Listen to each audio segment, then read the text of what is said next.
ইরানের উপর মার্কিন যুক্তরাষ্ট্রের সামরিক অভিযানের কয়েক মাস পার হতে না হতেই মধ্যপ্রাচ্যের ভূ রাজনীতিতে এক নাটকীয় ও অভাবনীয় পরিবর্তন দৃশ্যমান হয়ে উঠেছে।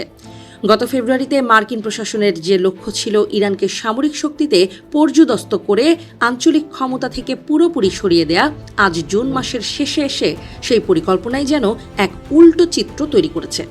ইরান কেবল তার সামরিক সক্ষমতাকে টিকিয়ে রাখেনি, বরং যুদ্ধের অভিজ্ঞতা কাজে লাগিয়ে এক নতুন ও শক্তিশালী অধ্যায়ের সূচনা করেছে। ওয়াশিংটনের দীর্ঘদিনের কৌশলগত ব্যর্থতার ইতিহাসে এটি নতুন কোনো ঘটনা নয়। ৯০-এর দশকে ইরাক যুদ্ধের সময় বা তারও আগের বিভিন্ন পর্বে যুক্তরাষ্ট্র ঠিক যে ভুলগুলো করেছিল, বর্তমান প্রেক্ষাপটে যেন তার এক পুনরাবৃত্তি ঘটছে। মার্কিন থিঙ্ক ট্যাঙ্কগুলোর তাত্ত্বিক গবেষণার উপর ভিত্তি করে নেওয়া সিদ্ধান্তগুলো মাঠ পর্যায়ের বাস্তবতায় বারবার মুখ থুবড়ে পড়েছে। এটি স্পষ্ট যে কোনো রাষ্ট্রের নিজস্ব ভৌগোলিক ও রাজনৈতিক অস্তিত্বকে কেবল আকাশপথে বোমা বর্ষণ করে বদলে দেওয়া সম্ভব নয়। তেহরানের রাজনৈতিক ও সামরিক নেতৃত্বেও এসেছে এক বৈপ্লবিক পরিবর্তন। যারা মনে করেছিলেন ইরানের মাওলানাদের ক্ষমতা থেকে হটিয়ে দেয়া সময়ের ব্যাপার মাত্র, তারা এখন দেখছেন এক ভিন্ন দৃশ্যপট। নতুন প্রজন্মের সামরিক নেতৃত্ব, বিশেষ করে রেভলিউশনারি গার্ডের নীতি নির্ধারকরা এখন আগের চেয়ে অনেক বেশি ঠান্ডা মাথার কৌশলবিদ। যুদ্ধের কঠিন অভিজ্ঞতা তাদের আগের রক্ষণশীল খোলস থেকে বের করে এনে এক বাস্তববাদী ও কৌশলী অবস্থানে নিয়ে গেছে। এই যুদ্ধের ফলাফলকে যদি নিছক সামরিক জয় পরাজয়ের পাল্লায় মাপা হয়, তবে ভুল করা হবে। ইরান হয়তো সরাসরি মার্কিন নৌবাহিনীকে পরাজিত করেনি, কিন্তু তারা তাদের মূল লক্ষ্য অর্জনে সফল হয়েছে।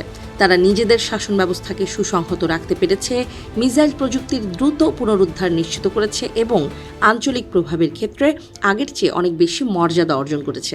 পারস্য উপসাগরের ওপর তাদের যে আধিপত্য এখন তৈরি হয়েছে, তা কোনো বিদেশি নৌবাহিনীর উপস্থিতিতে ঠেকানো কার্যত অসম্ভব।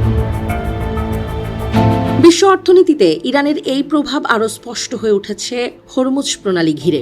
বর্তমানে হরমুজ প্রণালীর উপর তেহরানের যে নিয়ন্ত্রণ, তা বৈশ্বিক বাণিজ্যের গতিপথকে এক নতুন সমীকরণে বেঁধে ফেলেছে। মার্কিন প্রশাসন ফেব্রুয়ারিতে যে পূর্ণ বিজয়ের দাবি করেছিল, মাত্র কয়েক মাসের ব্যবধানে সেই দাবি বাস্তবে রূপ পায়নি। উল্টো যুদ্ধের পরোক্ষ প্রভাব আর কৌশলগত ব্যর্থতা মার্কিন নেতৃত্বের ভাবমূর্তিকে উপসাগরীয় দেশগুলোর কাছে বড় ধরনের সংকটের মুখে ঠেলে দিয়েছে। মধ্যপ্রাচ্যের দেশগুলো, বিশেষ করে সৌদি আরব সহ অন্যরা এখন বেশ সতর্ক। তারা বুঝতে পারছে যে ইরানকে সাময়িকভাবে দুর্বল ভাবাটা ছিল বড় ধরনের ভুল। কোনো দেশই প্রতিবেশী শক্তিশালী রাষ্ট্রকে এড়িয়ে গিয়ে দীর্ঘমেয়াদী আঞ্চলিক নিরাপত্তার নিশ্চয়তা দিতে পারে না।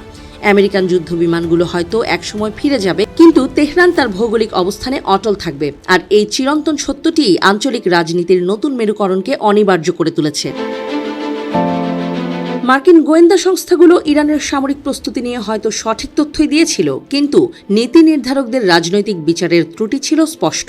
তারা ভেবেছিল ইরানের ধৈর্য আর সংযম তাদের দুর্বলতার লক্ষণ, কিন্তু ইতিহাস সাক্ষী এই ধৈর্য আসলে ছিল পরিকল্পিত কৌশল। তারা ইরাক বা লিবিয়ার পতনের ঘটনাগুলো থেকে শিক্ষা নিয়েছিল যে মার্কিন আক্রমণাত্মক অভিযানের প্রথম ধাক্কাটি সামলে নিয়ে ধৈর্য ধারণ করাই বিজয়ের চাবিকাঠি। পরিশেষে বলা যায়, মার্কিন যুক্তরাষ্ট্র এমন এক আঞ্চলিক অধিপতি বা হেজমন তৈরিতে নিজের অজান্তেই ভূমিকা রেখেছে, যাকে ধ্বংস করাই ছিল তাদের মূল লক্ষ্য।